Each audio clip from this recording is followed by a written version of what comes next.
Salut à tous. Pour cette première vidéo, je vais vous parler des étapes à suivre pour devenir un pilote FPV. Ça fait maintenant 2 ans que je pilote de manière intensive en FPV et il y a quelques petites choses que j'aurais aimé qu'on me dise et je vais les partager avec toi tout de suite. D'abord, avant de commencer, la première chose que tu dois faire tout de suite après avoir regardé cette vidéo, c'est acheter ta radiocommande. Tu vas avoir besoin de ta radiocommande pour t'entraîner au simulateur. Parce que contrairement au drone classique où tu peux quasiment voler en sortant le drone de la boîte, en FPV, il va falloir t'entraîner et t'entraîner au simulateur. Ce qui nous amène à la deuxième étape, le choix du simulateur. Alors niveau simulateur, tu as l'embarras du choix. Il y a du lift-off, du Velocidrone ou encore le petit dernier Uncrashed qui est français au passage. Mais si tu sais pas lequel choisir, ça tombe bien, j'ai fait une vidéo à propos, juste ici.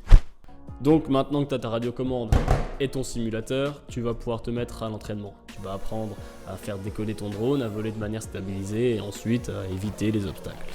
Ok, maintenant tu as bouffé plusieurs heures de simulateur, tu sais à peu près piloter.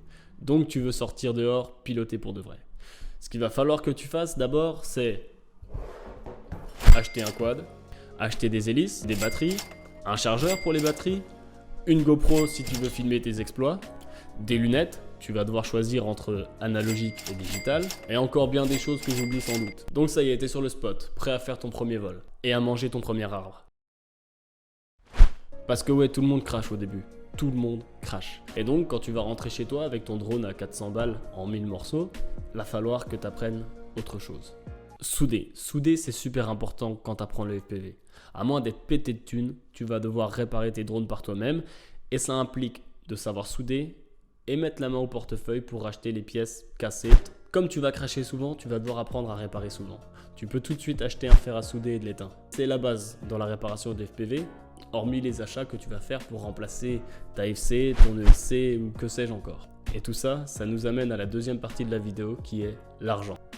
Car oui, le FPV, c'est un hobby qui coûte de l'argent. En fait, hormis les achats de base de ton matériel, il faut que tu comptes le consommable. Une batterie comme celle-là, si tu veux, ça coûte une trentaine d'euros et ça vole 3-4 minutes. Donc bien sûr, il va te falloir beaucoup de batteries, mais ces batteries, elles ont une durée de vie limitée. Ça veut dire qu'au bout d'un an, si tu voles aussi intensément que moi, tu peux changer ton stock de batterie et ça coûte cher.